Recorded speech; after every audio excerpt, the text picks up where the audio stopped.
कोल्हापूर जिल्ह्यातील पत्रकारांसाठी आधुनिक, सुसज्ज व भव्य प्रेस क्लब इमारतीची उभारणी करण्याची मागणी हिंदू जनसंघर्ष समितीने जिल्हाधिकारी, मुख्यमंत्री, उपमुख्यमंत्री तसेच संबंधित विभाग प्रमुखांकडे केली आहे।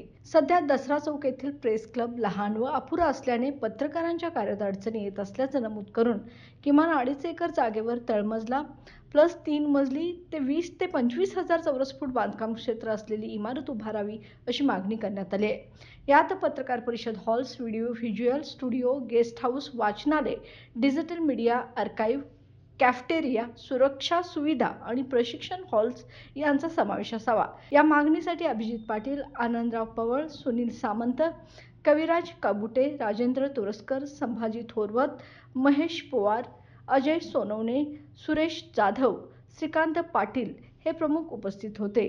पत्रकार हे लोकशाहीचे चौथे स्तंभ असून त्यांच्या कार्यासाठी ही इमारत जिल्ह्याच्या प्रतिष्ठेला साजेशी ठरेल असं मत समितीने स्पष्ट केलंय। तर आज आम्ही सर्व हिंदू जनसंघर्ष समितीचे सर्व सदस्य आज एका महत्त्वाच्या विषयाच्या संदर्भात कलेक्टर ऑफिसमध्ये कलेक्टरांना निवेदन देण्यासाठी आलो होतो। विषय महत्त्वाचा असा आहे की आधुनिक व सुसज्ज प्रेस क्लब भवन आपल्या कोल्हापूर जिल्ह्यामध्ये व्हावं, जेणेकरून सर्व पत्रकारांना या प्रेस क्लबचा फायदा होईल किंवा या प्रेस क्लबच्या माध्यमातून पत्रकारांची एक पत्रकारिता नावावर रूपाला येईल। वास्तविक बघायला गेलं तर शैक्षणिक, सांस्कृतिक व ऐतिहासिकदृष्ट्या कोल्हापूरचा जो विकास होत आहे, तर या विकासामध्ये हाही एक महत्त्वाचा गोष्ट किंवा पाया आहे। राधानगरी विधानसभा मतदारसंघाचे लोकप्रिय नेते, शिवसेना उपजिल्हा प्रमुख संजय गांधी श्रावणबाळ निराधार योजनेचे माजी अध्यक्ष, विठ्ठल रुक्मिणी दूध संस्थेचे